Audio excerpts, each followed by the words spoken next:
Right now, we're going to talk about what's happening in real life.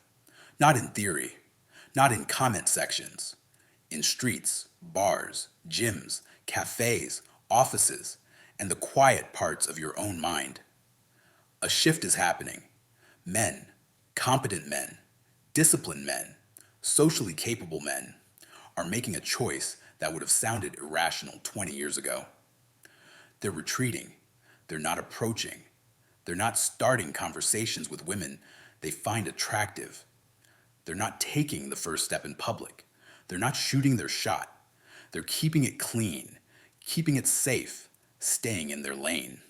And this isn't just about shyness, low confidence, or a lack of masculinity.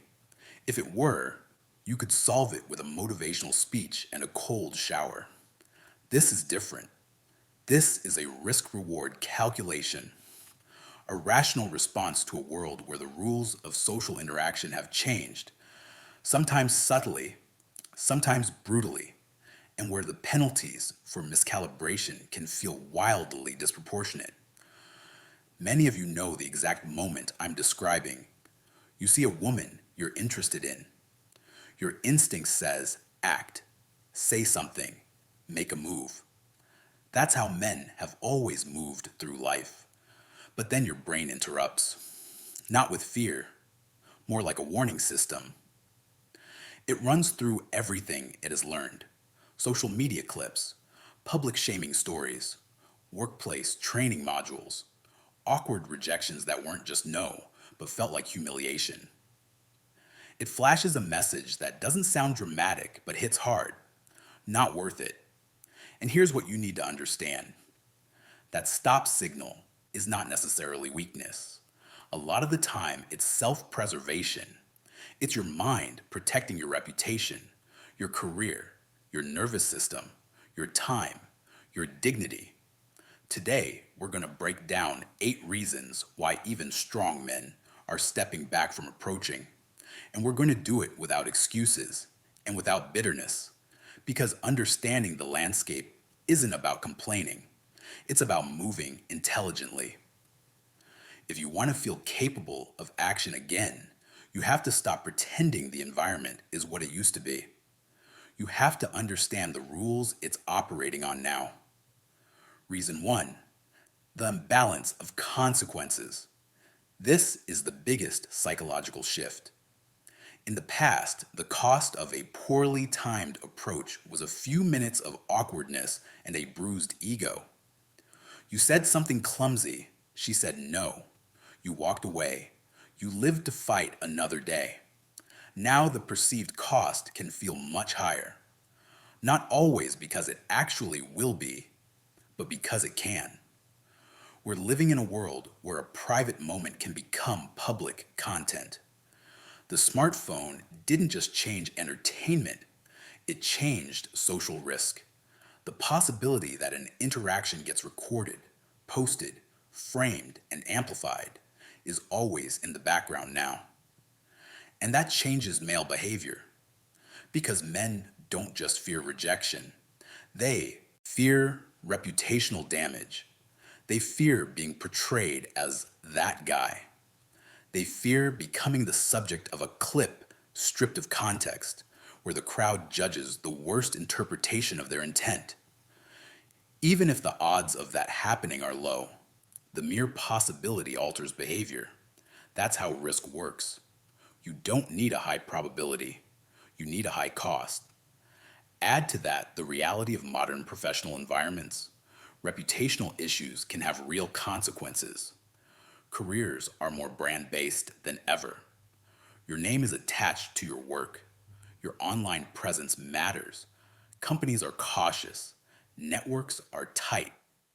So a man looks at the reward, maybe a number, maybe a date, and compares it to the potential downside, public embarrassment, social fallout, professional headaches, and he decides the equation doesn't make sense. He doesn't withdraw because he's timid. He withdraws because the downside feels asymmetrical. Reason 2, the collapse of social permission. Historically, people met through structures, shared communities, mutual friends, church groups, neighborhood events, team sports, social clubs, parties where someone introduced you. There were social buffers. Those buffers did two things. They reduced fear and they created trust. If you and a woman were in the same circle, your presence made sense. You weren't an unknown variable. You were someone from somewhere. Today, social life is more atomized. People move cities. Friend groups are smaller. Community ties are weaker. A lot of interaction happens through screens. And in public spaces, everyone exists in their own bubble. So when you approach a woman on the street or in a cafe, you're not a guy meeting a girl. You're a stranger entering her space without context. And without context, people default to caution. That doesn't mean women are wrong to be cautious. It means the old social permission has faded. The shared script is gone. And when the script is gone, men hesitate because they can't rely on the old understanding of what's acceptable, welcome, or normal. It's not that conversation is illegal. It's that the social permission is unclear, and uncertainty increases risk. Reason 3, the disappearance of third places. A third place is a space outside home and work where people regularly gather and casually interact. Community centers, hobby clubs, sports leagues, local cafes where you became a familiar face, bookstores, volunteer groups, places where you saw the same people repeatedly. Third places made meeting natural because familiarity formed over time. You didn't need a bold, cold approach. You built a low-pressure connection through repeated exposure. You became the familiar stranger. Trust could grow without a pitch. A lot of those places have declined. People are busier. Work bleeds into home. Socializing has been replaced by streaming and scrolling. Even gyms now have headphones on, eyes down, minimal conversation. And the city itself has become a machine for efficiency. People move quickly. Everyone has somewhere to be. A spontaneous conversation can feel like friction in a system designed to remove friction.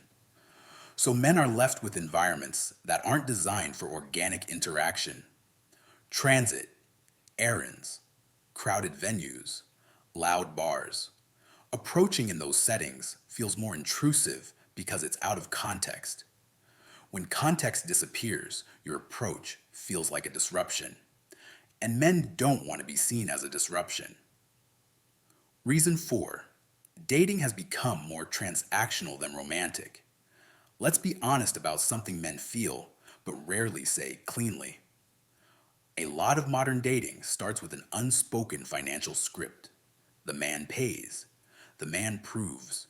The man invests up front before there's any real clarity on mutual interest.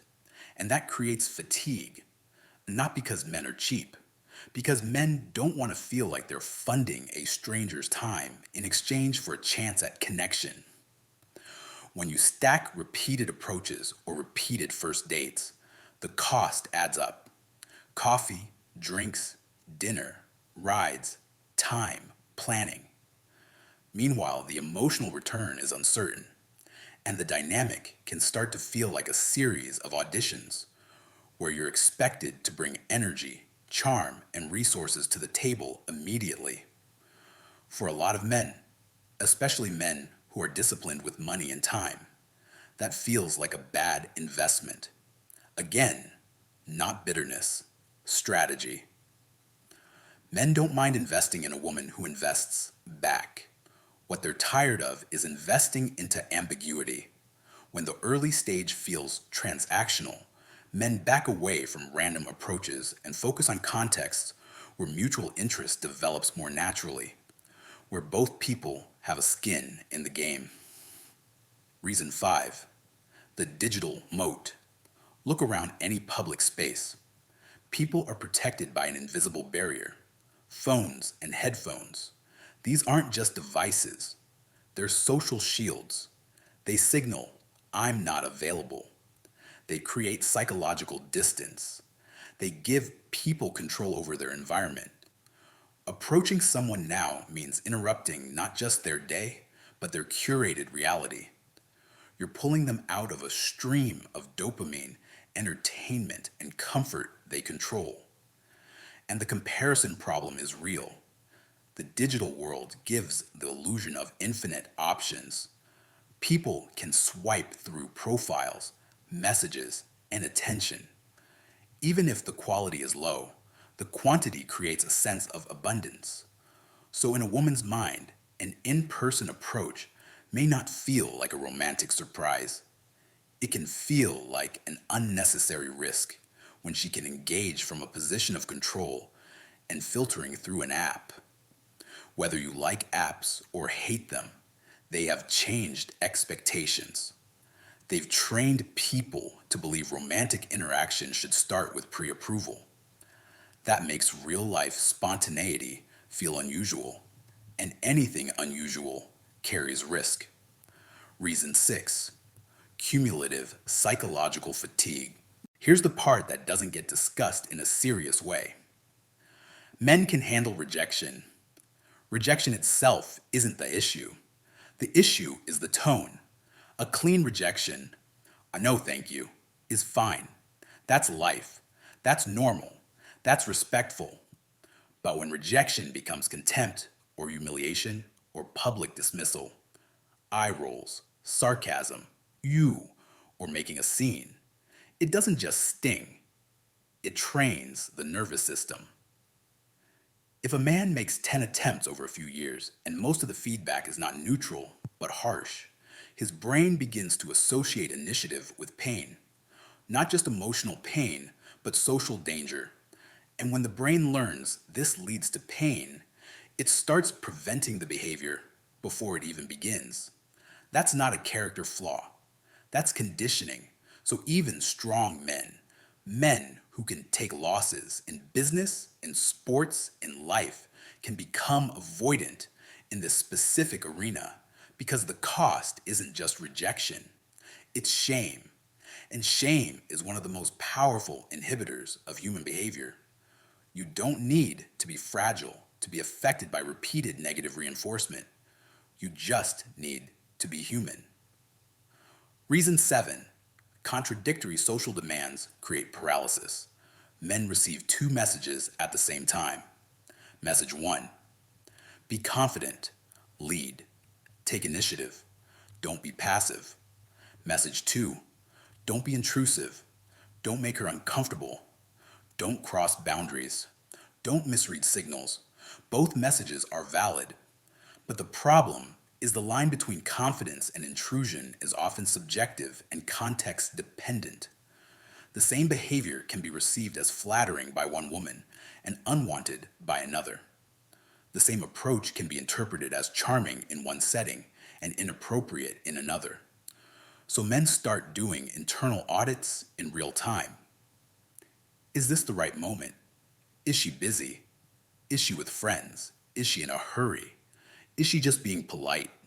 Will this be seen as confident or creepy? Am I allowed to speak to her here? And the more you audit, the less natural you become. You lose spontaneity. You lose ease. When spontaneity dies, approaching stops feeling like a masculine act of leadership and starts feeling like a legal negotiation. So many men choose what feels safest: neutrality, silence, minimal risk. Reason 8: strategic withdrawal. When the environment feels high risk and low reward, a rational man reallocates resources. That's not surrender. That's strategy. A lot of men have decided, instead of investing energy into random approaches, I will build a life so strong that my social and romantic options emerge through better channels. They invest in career, fitness, network, skills, community, their mental health, their mission. Because those arenas offer honest feedback. Put in work, get results. There's a direct line between effort and outcome. Dating, especially in random public settings, can feel like the opposite: a chaotic market where rules change, interpretations vary, and outcomes are unpredictable. So the man thinks, I'm done playing roulette. I'm going to build a life where I meet women through shared context, mutual circles, and environments that naturally filter for compatibility. He's not passive, he's selective. He's not hiding, he's refusing to waste energy where the return is uncertain and the downside feels too high. Now let's bring this to the point that matters. Understanding this landscape should not turn into an excuse to become bitter, isolated, or inactive. The world doesn't owe you a simple path, and complaining doesn't build power. Your job is to adapt like a strategist. Because here's the truth: if you want a real relationship, a real connection, a real family someday, eventually you have to engage. You can't build a romantic life purely through avoidance. So what do? You change the approach. You change the battlefield.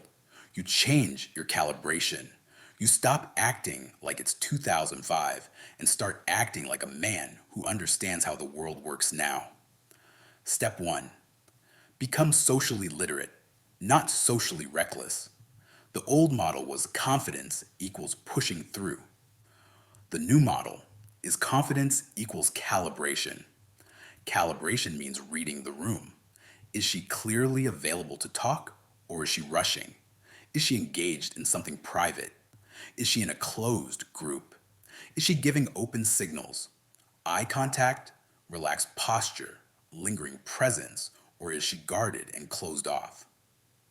A strong man doesn't impose his presence, he offers it. The goal isn't to force an interaction. The goal is to invite one and accept the answer cleanly. That alone eliminates most of the risk, because respectful behavior is not controversial. What creates problems is persistence after clear no, or ignoring obvious signals of discomfort. So learn to exit gracefully. A man who can walk away with composure is a man who doesn't need to win every interaction. Step 2. Stop cold approaching in dead contexts.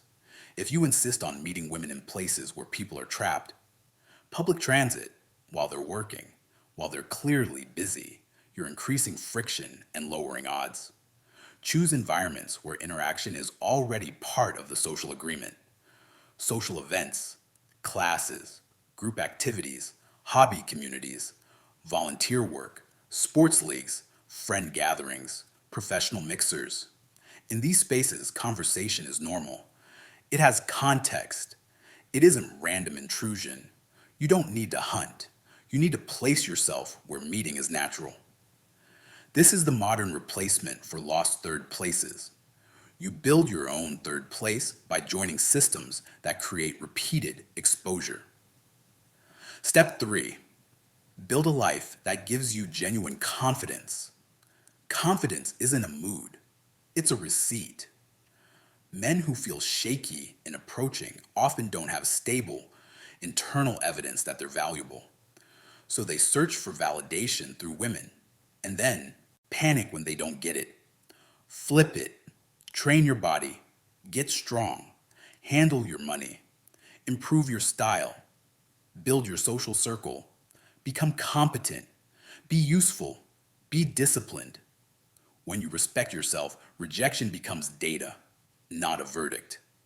A man with real self-respect doesn't collapse when one woman isn't interested. He keeps moving. Step 4. Upgrade your opening. Keep it simple, clean, and low pressure. You don't need lines. You need clarity. A simple, respectful opener with a direct reason works. I saw you and wanted to say hi. You seem interesting. Or, quick question, do you know a good coffee spot around here? Or, I'm heading out, but I wanted to introduce myself. I'm name. Then you watch her response.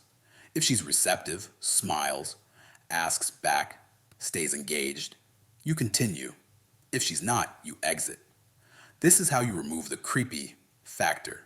You don't linger where you're not wanted. Step 5. Stop trying to convince. Start selecting. A lot of men approach like they're trying to earn approval.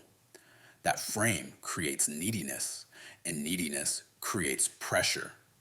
Instead, approach like you're checking compatibility. You're not there to persuade her to like you. You're there to see if there's a natural click. That mindset makes you calmer, less intense, more grounded. It also changes your energy from please accept me to let's see if this fits. That is masculine. Step 6. Accept responsibility without carrying guilt. You didn't design the modern landscape, but you are responsible for how you move in it.